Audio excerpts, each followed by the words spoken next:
Pensamiento del día martes 13 de mayo. Reconstruir las relaciones.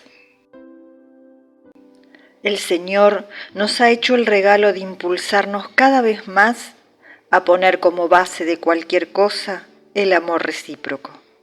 Sobre todo, ámense profundamente los unos a los otros.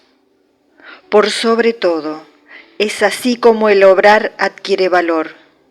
Así como en un hogar encendido es necesario cada tanto sacudir con el atizador las brasas para que las cenizas no lo cubran, así es necesario cada tanto reavivar las relaciones para que no se vayan cubriendo de las cenizas de la indiferencia, de la apatía, del egoísmo.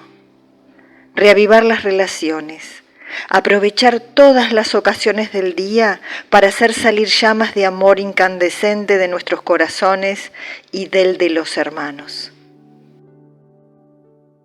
Chiara Lubich, El amor recíproco, editorial Ciudad Nueva.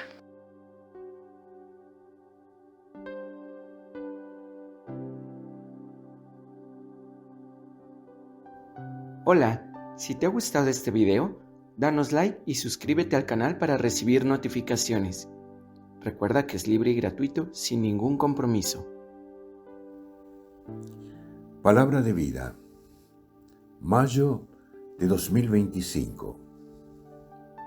Señor, tú lo sabes todo. Tú sabes que te quiero.